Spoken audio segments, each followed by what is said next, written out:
Hello my dear students, welcome back to my class where every learning is enjoyable. और आज की class में हम जो त्वरण, वेग और जो चाल है उससे रिलेटेड जो है वो हम एग्जांपल करेंगे, यानी क्वेश्चन करेंगे उनके।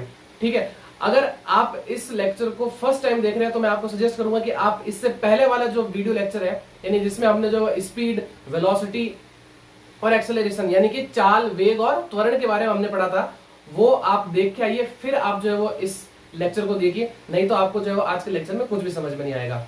अगली बात समझ में, तो आज के लेक्चर में हम जो है वो 3 काफी अच्छे क्वेश्चंस करेंगे। ठीक है ना, यानी कि जो हमारे त्वरण, वेग और चाल पे बेस्ड रहेंगे। ठीक, तो स्टार्ट करते हैं हमारा आज का फर्स्ट क्वेश्चन, जो कुछ इस तरीके से है कि विराम अवस्था से राहुल अपनी साइकिल को चलाना शुरू करता है। राहुल कोई एक पर्सन है, कोई एक आदमी है, कोई एक बच्चा है, कुछ भी हो सकता है। ठीक है, उससे अपने को लेना देना नहीं है। विराम अवस्था से राहुल अपनी साइकिल को चलाना शुरू करता है। तो राहुल क्या कर रहा है, साइकिल चलाना स्टार्ट कर रहा है। ठीक है ना, विराम अवस्था से। ठीक, इसका मतलब उसका जो वेग है वो क्या है, 0 है। और 30 सेकंड में 6 मीटर पर सेकंड का वेग प्राप्त करता है। यानी जब वो साइकिल चलाना शुरू करता है विराम अवस्था से, तो 30 सेकंड में उसका वेग कितना हो जाता है, 6 मीटर पर सेकंड। क्लियर है यहां तक? ओके।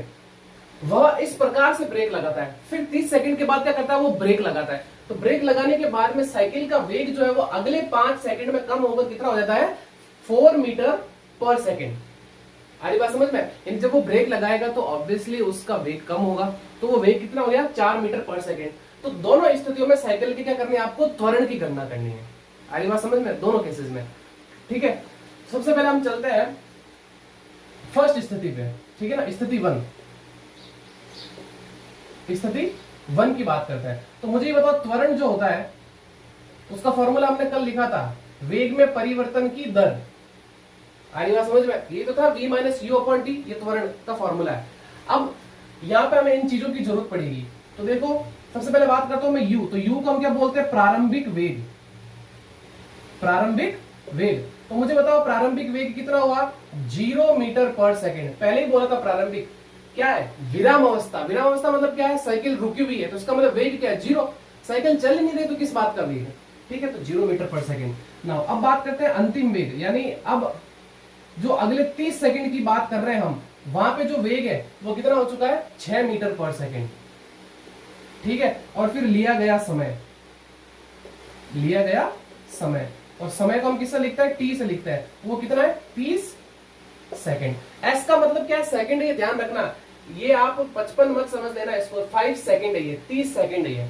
ठीक है, अब वैल्यू यहां पे रख लो। तो a इक्वल टू वी हो जाएगा मेरे पास में 6 माइनस 0 अपॉन 30, यानी 6 अपॉन 30। तो देखो ये 3 के पहाड़े से कट जाएगा, ये 2 बार करे कट जाएगा, और ये 10 बार कट जाएगा, यानी 2/10। अब जब आप 10 को भाग दे दोगे इससे, तो हम क्या कर रहे हैं, एक पॉइंट, मतलब आपके जो है एक डिजिट छोड़ के पॉइंट लगा दे, यानी कि कितना आ गया, 2 मीटर पर सेकेंड स्क्वायर। इकाई भी लिखनी जरूरी है, ध्यान रखना त्वरण के साथ में। ठीक है ना, मतलब कोई भी हो, कुछ भी, अगर आप वेग की बात करो तब भी आपको यूनिट लिखनी जरूरी है। इकाई नहीं लगोगे तो क्वेश्चन गलत हो जाएगा, पहले बता रहा हूँ। आपका जो एग्जामिनर है वो यहाँ नंबर काट देगा, आधा नंबर काट देगा, बिकॉज इकाई के भी नंबर जुड़ते हैं। ठीक है, तो ध्यान रखना। तो त्वरण कितना आ गया, 0.2 मीटर पर सेकंड स्क्वायर। ये फर्स्ट केस की बात की। नाउ बात करते हैं हम सेकंड केस, यानी स्थिति 2 की बात करते हैं। तो अब देखो, यहाँ पे फॉर्मूला तो वही लगेगा त्वरण का, a equal to v minus u upon t. लेकिन यहाँ पे अब जो है वो प्रारंभिक वेग कितना है वो बात कर लेते हैं एक बार। यहाँ जो प्रारंभिक वेग है, यानी आप देखो साइकिल तो चल रही थी ना, वो कितने मीटर पर सेकंड चल रही थी, 6 मीटर। तो इसका मतलब ये इसका प्रारंभिक वेग हुआ, फिर बाद में कितना होगा, 4 मीटर पर सेकंड। तो इसका मतलब ये हो गया कितना, 6 मीटर पर सेकंड। और इसका जो अंतिम वेग है, अंतिम वेग वो अगले 5 सेकंड के लिए वो कितना है, 4 मीटर पर सेकंड। 4 मीटर पर सेकंड, ये ध्यान रखना। और लिया गया समय, लिया गया समय, अब ये वेग इतना होने में कितना समय लगा, 5 सेकंड। कितना, 5 सेकंड। क्लियर? अब भाई वैल्यू रख लो इस फॉर्मूले में, a equal to v minus u. तो v की वैल्यू 4, u की वैल्यू 6, t कितना है, 5। तो 4 में से 6 जाएंगे, पीछे कितना बचेगा, माइनस का 2। वो 4 में से 6 नहीं जाता है, लेकिन 6 में से 4 रहता है, लेकिन 2। लेकिन बड़ी संख्या लगे, कौन सा साइन है, माइनस का, इसलिए हम क्या लगाएंगे, माइनस डिवाइडेड बाई 5। जब आप इसको इससे डिवाइड करोगे तो आपका आएगा कितना, माइनस 0.4 मीटर पर सेकेंड स्क्वायर। ठीक है ना, 2 को डिवाइड करना आता है ना, आरी बात समझ में नहीं जाएगा तो हम क्या लगाएंगे पॉइंट और फिर 0 उधार देंगे तो कितने बार जाएगा 5 और 20 यानी 0.4। क्लियर है यहाँ तक, आरी बात समझ में। तो ये था हमारा फर्स्ट क्वेश्चन। नाउ बढ़ते हैं हमारे सेकंड क्वेश्चन की तरफ, जो है कि एक एथलीट मतलब एक धावक, क्लियर, वो क्या करता है, एक वृत्तीय रास्ते पर चलता है। एक एथलीट वृत्तीय रास्ते जिसका व्यास कितना दे रखा है 200 मीटर दे रखा है। तो मैं एक बार जो है वो यहाँ पे वृत्तीय जो है वो रास्ता बना देता हूँ। ये तो ये क्या हो गया मेरे पास में, वृत्तीय रास्ता हो गया जिसका व्यास, यही तो होता है व्यास, वो कितना दे रखा है 200 मीटर दे रखा है। व्यास कितना दे रखा है 200 मीटर दे रखा है, का एक चक्कर 40 सेकंड में लगाता है। यानी कि अगर ये जो एथलीट है यानी जो धावक है यहां से चलना स्टार्ट हुआ और इसने एक चक्कर लगाया यहां तक आने में, तो इसका मतलब उसको कितने सेकंड लग रहा है 40 सेकंड लग रहा है। कितने 40 सेकंड। तो आपको बताना है कि 2 मिनट और 20 सेकंड के बाद वह कुल कितनी दूरी तय कर ली होगी उसने, और ये भी बताना है कि उसका विस्थापन क्या होगा 2 मिनट 20 सेकंड के बाद। Clear, okay. चलो सबसे पहले मैं बात करता हूं, अगर ये इसका व्यास दे रखा है ये, तो मुझे बताओ त्रिज्या क्या होगी। त्रिज्या व्यास की आधी होती है ना, तो इसका मतलब r इज इक्वल टू, इसको हम किससे लिखते हैं d से लिखते हैं ना, d बराबर, व्यास को d से लिखते हैं तो d बटे 2 यानी 200 बटे 2। तो इसका मतलब त्रिज्या कितनी आ गई उसकी 100 मीटर। क्लियर है, त्रिज्या कितनी आ गई उसकी 100 मीटर। ओके, अब हमें क्या निकालना है, सबसे पहले एक तो दूरी निकालनी कि उसने कितनी दूरी तय की होगी। तो मुझे ये बताओ 40 सेकंड में वो एक चक्कर लगा रहा है, तो इसका मतलब 2 मिनट 20 सेकंड के बाद वो है वो कितने चक्कर लगाए होंगे। लेकिन हम सबसे पहले 2 मिनट और 20 सेकंड को हम कन्वर्ट करेंगे किसमें, सेकंड के अंदर। आ रही बात समझ में। तो 2 मिनट और 20 सेकंड, ये सेकंड में कितने होते हैं, बिकॉज हमें जो है वो सेकंड में रखना है, मिनट में थोड़ी रखना है हमें। हम टाइम किस में लेते हैं, सेकंड में लेते हैं, क्योंकि सेकंड सॉरी जो टाइम की ऐसा यूनिट है वो क्या है, सेकंड है। तो 2 मिनट, तो मुझे बताओ 1 मिनट में कितने सेकंड, 20 सॉरी मतलब 1 मिनट में कितना सेकंड है 60 सेकंड। तो मुझे बताओ 2 मिनट में कितना सेकंड हुए 120, और फिर प्लस ये 20 सेकंड तो है ही है। तो इसका मतलब टोटल मेरे पास में कितना हो गए 140 सेकंड। कितने सेकंड 140 सेकंड। अगर मैं 140 सेकंड बोलूं या 2 मिनट 20 सेकंड बोलूं एक ही बात है। आ रही बात समझ में। ओके, अब सुनो 40 सेकंड में एथलीट द्वारा तय की गई दूरी वो क्या होगी 2 पाई आर। अब ये समझ में नहीं आया, अरे बात समझ आया कि नहीं आया, नहीं आया होगा। देखो कैसे 40 सेकंड में ये धावक क्या कर रहा है, एक चक्कर लगा रहा है। इसका मतलब ये यहां से स्टार्ट हुआ और यहां तक आ गया। तो क्या मुझे ये बताओ, ये जो इसने दूरी तय की, क्या ये इस वृत्त की परिधि है कि नहीं है। तो वही तो लिखा है मैंने, 40 सेकंड में एथलीट द्वारा तय की गई दूरी कितनी 2 पाई आर। अरे बात समझ में। तो मैं 2 पाई आर लिखूं और एक चक्कर बोलूं तो इसका मतलब वो दोनों सेम ही है। ठीक है, इस तरीके से अगर मैं बात करूं 1 सेकंड में एथलीट द्वारा तय की गई दूरी, तो वो क्या हो जाएगा 2 पाई आर बटे कितना 40। तो इसका मतलब ये बताओ 140 सेकंड में कितना आएगा।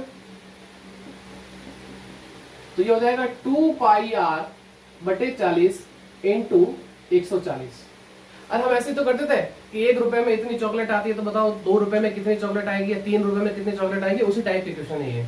ठीक है ना। तो देखो 2 पाई आर, तो 2 पाई, पाई की वैल्यू कितनी होती है 22 बटे 7, और आर क्या है त्रिज्या, त्रिज्या कितनी है 100 बटे 40 इंटू 140।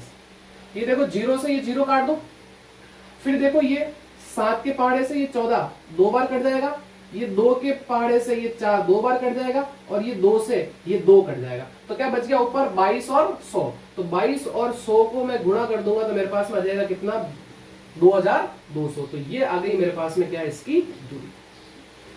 तो ये है आपके 2 मिनट और 20 सेकंड के बाद तय की गई दूरी। क्लियर, या तो क्लियर। अब बात करते हैं विस्थापन की। विस्थापन कितना है, तो सबसे पहले तो मुझे ये बताओ विस्थापन क्या होता है, 2 बिंदुओं के मध्य की न्यूनतम दूरी। अरे बात समझ में, यही होती है। तो सबसे पहले तो मैं बात करता हूं इसने कितने चक्कर लगाए, तो कुल चक्कर की बात कर लेते हैं। कुल चक्कर, तो मुझे ये बताओ एक चक्कर कितने में होता है? 40 सेकंड में। तो इसका मतलब 140 सेकंड में उसने कितने चक्कर लगाए होंगे? तो डिवाइडेड बाई 40। अरे बात समझ में? 140 सेकंड में कितने चक्कर लगा वो भी तो निकाल लेना। लेकिन हमें ये पता है कि एक सेकंड मतलब एक चक्कर कितना 40 सेकंड में लगता है। तो ये क्या करो, इसको इससे काट दो, ये हो जाएगा आपके पास में कितना 7/2 यानी कितना 3.5। अब 3.5 का मतलब क्या हुआ कि 3 चक्कर तो पूरे और 0.5 मतलब कितना आधा चक्कर। तो यानी हम बोल सकते हैं कितना 3 चक्कर प्लस आधा चक्कर। क्लियर? तो मुझे बताओ 3 चक्कर तो पूरे कंप्लीट हो गए और फिर आधा चक्कर मतलब यहां से ये चला और यहां तक आया, तो इसका मतलब ये आधा चक्कर हो गया इसका।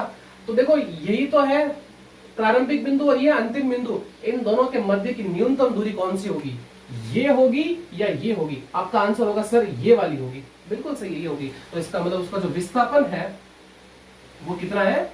200 मीटर। विस्थापन कितना है यहाँ? 200 मीटर। आधी बात समझ में क्लियर है यहाँ तक? तो ये था हमारा आज का पहला क्वेश्चन और ये दूसरा क्वेश्चन। तो फटाफट इसका स्क्रीनशॉट लीजिए, फिर हम आगे बढ़ते हैं। एक और क्वेश्चन करते हैं जो काफी इंपॉर्टेंट है, ठीक है? तो इसमें आपको 2 क्वेश्चन पूछे थे और इसमें भी आपको 2 क्वेश्चन पूछे थे, ठीक है? ये फर्स्ट केस के लिए, ये सेकंड केस के लिए, और इसमें ये जो है वो हमने यहाँ पे दूरी निकाल ली और ये विस्थापन निकाल लिया। क्लियर? तो फटाफट इसका स्क्रीनशॉट लीजिए, नोट करिए, फिर आगे बढ़ते हैं। सो स्टूडेंट्स, बढ़ते अब हमारे नेक्स्ट क्वेश्चन की तरफ को, जो है हमारा अगला क्वेश्चन।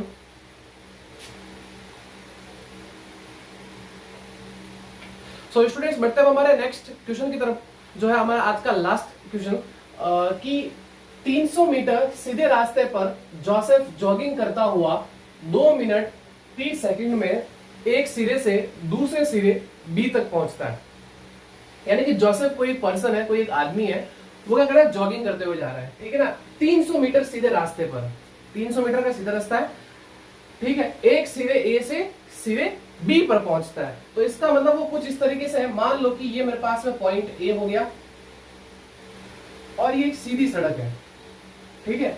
ये एक जो है वो सीधी सड़क है या, और ये पॉइंट क्या है? बी है मेरे पास में। ये पॉइंट ए और ये पॉइंट बी, इन दोनों के बीच की जो दूरी दे रखी है वो दे रखी है आपको कितनी? 300 मीटर।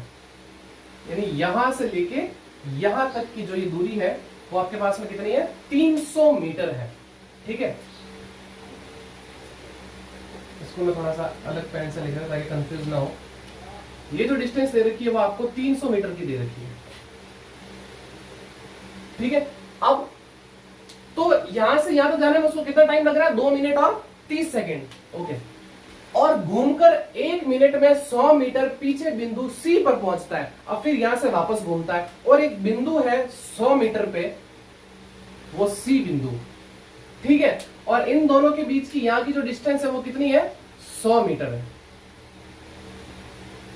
ये डिस्टेंस कितनी है? ये आपके पास में है कितनी? 100 मीटर।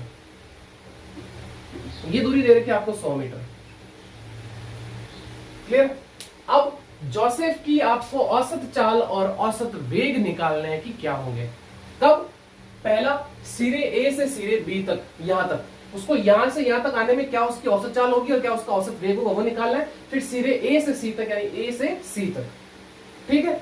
चलते हैं सबसे पहले फर्स्ट सॉल्व करता है। ए, सिरे ए से सिरे बी तक। तो देखो सबसे पहले बात करते हैं हम किसकी? औसत चाल की। औसत चाल, तो चाल बराबर क्या होगा? कुल दूरी बटे कुल समय, यही होगा, ओके? अब मुझे बताओ कुल दूरी कितनी है? ए से बी तक की, वो है मेरे पास में कितनी? 300। तो ये लिख दिया मैंने 300। कुल समय, यहां से यहां तक आने में उसको कितना समय लग रहा है? 2 मिनट और 30 सेकंड। लेकिन ये मिनट और सेकंड में, लेकिन हम समय किस में लेते हैं? सेकंड में लेते हैं। हमें क्या करना पड़ेगा? इसको सेकंड में बदलना पड़ेगा। तो मुझे बताओ 2 मिनट में कितने सेकंड हुए? पहले तो ये बताओ 1 मिनट में कितने सेकंड? 60। तो 2 मिनट में कितने? 120। 120 और ये 30, टोटल कितने हो गए 150 सेकेंड, 150 सेकेंड। अब देखो ये एक जीरो से एक जीरो कट जाएगा और 15 से ये कितनी बार 2 बार कट जाएगा, 15 दूना 30। तो इसका मतलब मेरे पास में कितनी आ रही है इसकी चाल 2 मीटर पर सेकेंड। अगली बात समझ में क्लियर। अब बात करते हैं इसके औसत वेग की। औसत वेग, तो औसत वेग क्या होता है, कुल विस्थापन, या हम इसको विस्थापन लिख लो कोई बात नहीं है, विस्थापन बटे कुल समय। तो मुझे बताओ विस्थापन क्या होता है, दो बिंदुओं के मध्य न्यूनतम दूरी। तो ये बिंदु और ये बिंदु, बिकॉज हमें ए और बी की तो बात कर रहा हूं, इनके मध्य की न्यूनतम दूरी कितनी है 300 मीटर। तो ये 300 बटे कुल समय। कुल समय वही यहां से यहां तक पहुंचने में कितना समय लगा 2 मिनट और 30 सेकंड। यानी मेरे पास में टोटल कितना हो गया 150 सेकंड, 300 मीटर और 150 सेकंड। तो ये भी कितनी निकल के आई मेरे पास में 2 मीटर पर सेकंड। तो इसका मतलब इसकी चाल, मतलब औसत चाल भी कितनी है 2 मीटर पर सेकंड और औसत वेग भी कितना है 2 मीटर पर सेकंड। क्लियर है यहां तक। ये थी मेरे पास में फर्स्ट कंडीशन। कब, जब मेरे पास में बिंदु ए से बी तक की बात कर रहा हूं ना। अब मैं दूसरे बिंदु के लिए बात करता हूं, यानी सिरे ए से सिरे सी तक की बात करता हूं। इसकी सबसे पहले निकालूंगा मैं औसत चाल। तो देखो औसत चाल क्या होगी, भाई दूरी बटा समय, तो कुल दूरी। तो ध्यान से देखो ये सी तक यहां तक पहुंचा है ना, तो इसका मतलब पहले कहां गया है बी तक गया है और फिर वापस कहां आया है सी पे आया है। तो इसका मतलब 300 और ये 100, टोटल कितनी हो गई मेरे पास में 400, यानी 300 प्लस 100 मीटर डिवाइडेड बाय। अब कुल समय भी तो निकालना है, तो समय कितना मेरे पास में देखो 2 मिनट 30 सेकंड और फिर यहां से यहां तक आने में तो 2 मिनट 30 सेकंड, फिर यहां से यहां आने में कितना 1 मिनट लगता है। ये देखो 1 मिनट में 100 मीटर पीछे वापस आता है। तो इसका मतलब टोटल समय मेरे पास में कितना हो गया 2 मिनट 30 सेकंड प्लस 1 मिनट, ये टोटल टाइम हो गया। ये तो होता है कुल दूरी बटा कुल समय। अब टोटल दूरी तो कितनी होगी मेरे पास में 400 मीटर बटे, अब देखो 2 मिनट 30 सेकंड कितना हो गए 150 सेकंड, लेकिन 1 मिनट भी तो है, 1 मिनट में कितने होते हैं सेकंड 60। तो 150 और 60 टोटल कितना हो गया मेरे पास में 210 सेकंड। अब देखो एक जीरो से एक जीरो काट दो, पीछे बच गया मेरे पास में क्या 40 बटे 21। अब इसका इसमें भाग दे दो, तो 40 में भाग दे दो किसका 21 का। तो देखो कितनी बार जाएगा, पहले तो एक बार जाएगा 21, पीछे कितना बच गया 19, भाग नहीं जाएगा पॉइंट लगाएंगे ये जीरो। अब कितने बार जाएगा 9 बार जाएगा, ये हो जाएगा मेरे पास में कितना 199, पीछे बचा 1। तो इसका मतलब कितना आया 1.9। तो इसका मतलब इसकी औसत चाल कितनी है 1.9 मीटर पर, मतलब 1.9, 1.9 क्या हिंदी और इंग्लिश दोनों साथ में चल रहा है, 1.9 मीटर पर सेकेंड। ठीक है ओके। अब बात करते हैं औसत वेग की। औसत वेग की, तो वेग क्या होता है विस्थापन बटे समय। अब विस्थापन क्या कि ए से सी तक की न्यूनतम दूरी क्या है। तो देखो ए से बी तक गया और फिर सी तक गया, लेकिन हमें ये थोड़ी लेनी, हमें क्या लेनी है दोनों के मध्य की न्यूनतम दूरी। तो देखो टोटल दूरी कितनी है 300 और ये कितनी है 100। तो पीछे कितनी बची मेरे पास में ए और सी के मध्य की दूरी 200, 300 में से 100 चले जाएंगे, पीछे कितना बचेगा 200 बचेगा ना। तो इसका मतलब ये मेरे पास में कितनी है 200 मीटर। अब फिर कितना कुल समय, तो यहां से यहां तक जब वो आया तो पहले तो यहां गया और फिर यहां आया, तो वो भी तो समय जुड़ेगा। तो टोटल मेरे पास में कितना वही है 210 सेकंड, बिकॉज यहां से यहां तक आने में 2 मिनट 30 सेकंड, फिर यहां से यहां तक आने में 1 मिनट। तो टोटल मेरे पास में कितना होगा 210 सेकंड। तो ये एक जीरो से एक जीरो काट दो, मेरे पास में बच गया 20 बटे 21, यानी ये आएगा जब आप इसको भाग दोगे तो 0.9 मीटर पर सेकंड। आगे बात समझ में। तो ये सारी वैल्यूज आ गई, एक तो ये है, एक फिर ये है, फिर यहां से ये इसकी औसत चाल और फिर यहां से ये इसकी औसत वेग। क्लियर। तो आई होप आपको आज की वीडियो में मजा आया होगा पढ़ने में। ठीक है, तो आज हमने जो है वो वेग, चाल और त्वरण के काफी अच्छे क्वेश्चंस किए 3।